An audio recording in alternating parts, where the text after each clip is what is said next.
The Antichrist and the Artificial Intelligence. Tale number 4. There is something true and a deceit with all this 666 gematria thing. The book of Revelation, the Apocalypse, was written in Koine Greek. So there is not sense that I found a word in Hebrew with a 666 gematria. So, the correct method for Koine Greek is isopsephy and not gematria. But Pythagoras, who was Greek, said that gematria must be done in the native language of the written text or the written stone. So, isopsephy would be for the beast name in Greek and gematria for the Hebrew. But what about Aramaic? That language is really hard to understand, at least for me. So, taking the Hebrew path, the word that I found is pronounced as shoshes. But Hebrew dictionaries and the Quora rabbi mention that shoshes ain't a real word.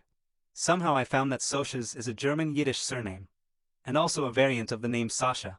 The biotech tycoon Sesam Bar Farange's daughter is called Shoshes Sesengin Bar Faranges.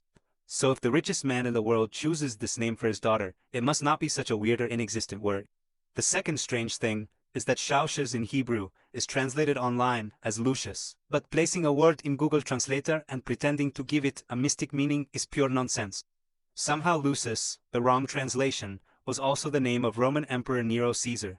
Lucius Domitius Ahenobarbus was Nero's name before being the emperor. In the study of Apocalypse or Book of Revelation, there are 4 basic ways of interpretation. Futurism, that focus in what will happen in the so-called end times. Preterism, that states that everything of the apocalypse already happened. Somehow it might be happened symbolically or in a reality allegorically described, or as it is.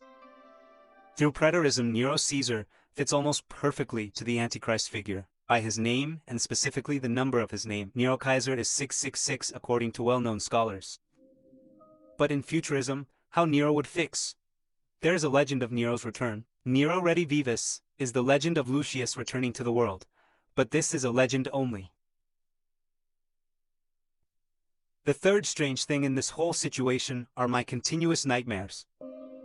First I dream on Judas Iscariot, the apostle that betrayed Jesus. Peter is for Jesus, what Judas is for.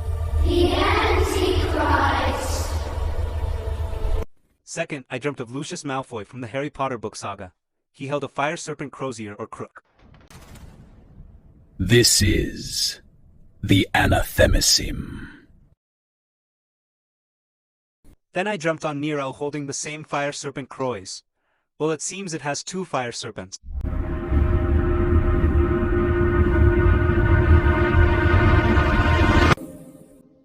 Then I dreamt on my high school partner Bianca, taking her life in front of me. I will never be yours.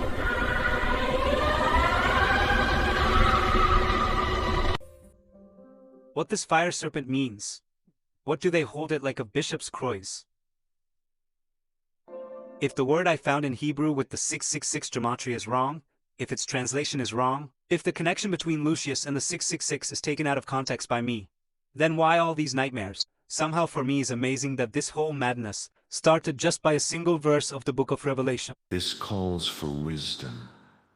Let him who has understanding reckon the number of the beast, for it is a human number. Its number is 666.